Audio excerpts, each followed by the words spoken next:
साथियों, अगर आप किसी को भी उधार पैसे दे रहे हैं, चाहिए 1 लाख, 2, 3, 4, 5, ऑलमोस्ट 10 लाख रुपए, और आपने अगर ये चीजें फॉलो नहीं की, लीगल चीजों को आपने जो है वो लागू नहीं किया, तो आपका पैसा तो डूबेगा ही डूबेगा। उसके साथ में आप उसके घर के चक्कर लगाते लगाते परेशान हो जाओगे, आपको सुननी पड़ेगी और लोग ये कहेंगे कि पैसा देना क्या जरूरी था, जब आपके पास रिकवर करने का कोई भी माध्यम, कोई भी साधन नहीं है। या दोस्तों, मेरा नाम दीपक कुलड़िया है, मैं पेशे से वकील हूं और भादरा सेशन कोर्ट में वकालत करता हूं।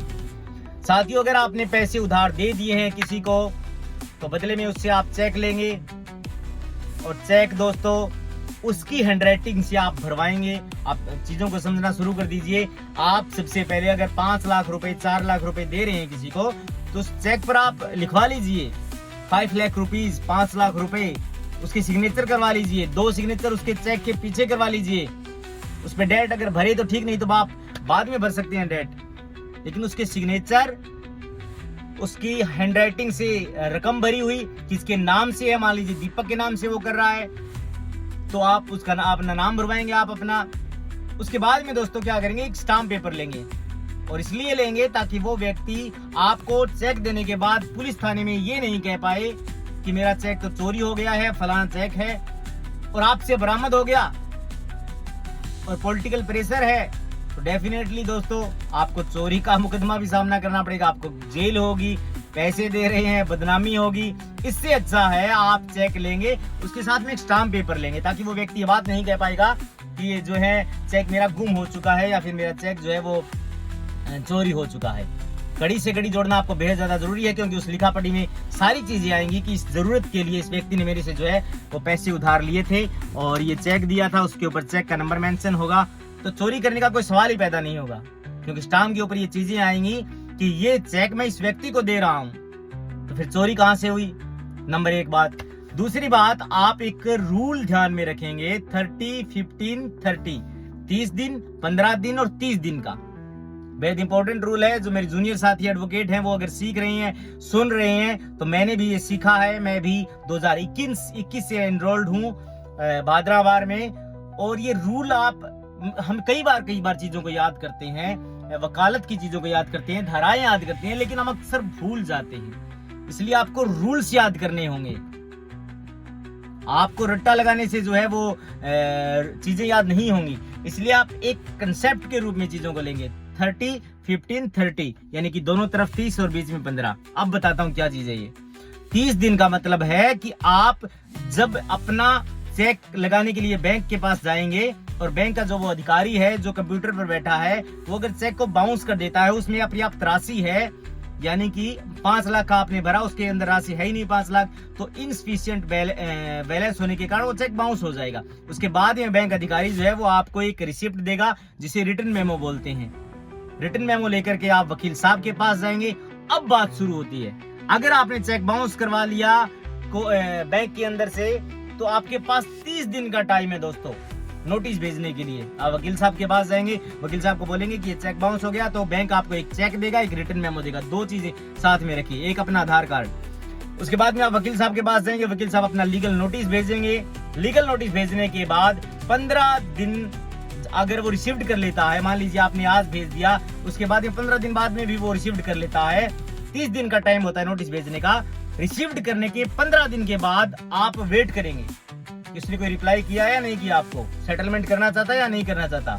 15 दिन बीत जाने के बाद 30 डेज के अंदर कोर्ट के अंदर मुकदमा दाखिल हो सकता है।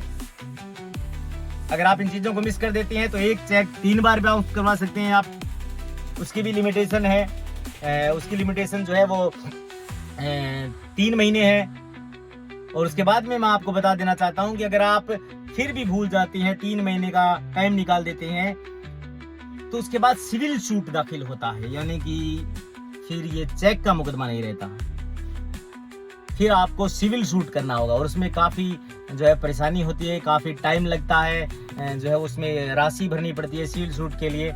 इसलिए चेक का जो मुकदमा है, आप उसको चेक का मुकदमा ही रखें। नेगोशिएबल इंस्ट्रूमेंट 138 के अंतर्गत आप जो है वो 1 महीने के भीतर नोटिस भेजेंगे चेक बाउंस होने के बाद, उसका वेट करेंगे। 1 महीने में अगर वो व्यक्ति जो है रिसीव कर लेता है अपना आपका जो नोटिस, उसके बाद में 15 दिन का टाइम होता है उसको रिप्लाई करने के लिए। उसके बाद में 30 डेज का टाइम होता है, अगर वो रिप्लाई नहीं करता है तो कोर्ट के अंदर मुकदमा दाखिल करने का। अगर ये टाइम भी आपसे निकल जाता है तो आप एक चेक को 3 बार बाउंस करवा सकते हैं। इसलिए बी अवेयर, ध्यान रखें, चेक का मुकदमा जो है वो डिस्ट्रॉय हो जाएगा अगर आप जो है वो इन हिसाब से नहीं चलेंगे।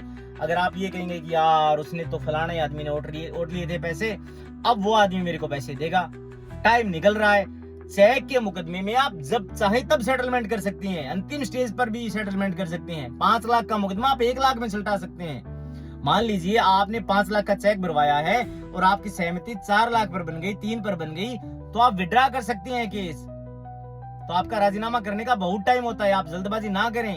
अगर आपको अपना पैसा सुरक्षित रखना है, रिकवर कराना है, तो बी अवेयर। आप मेरे चैनल पर ये वीडियोस देख करके आप शेयर कर सकते हैं अपने उन जरूरतमंद लोगों को जिन्होंने चेक लिया है, पैसे दिए हैं, लेकिन कानून वो नहीं जानते।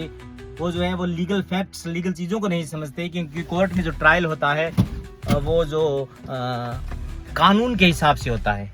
आप कहेंगे कि वकील साहब वो तो गिरफ्तारी नहीं हो रहा है, हमने तो चेक भी लगा दिया, बताइए क्या करें, आपने तो कहा था, ये कानून बताया था।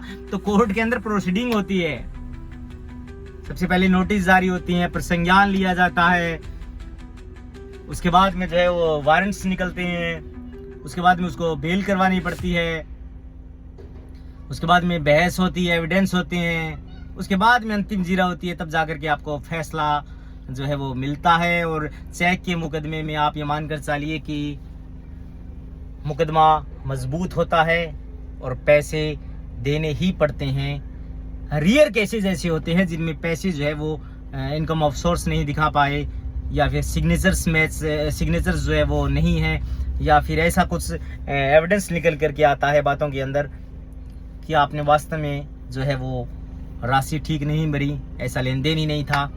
ये बात की बातें हैं, लेकिन आप अपने वकील साहब से मिल के रहिए। आपने जो परिवाद पेश किया है कोर्ट में, आप उसके ऊपर अडिग रहिए।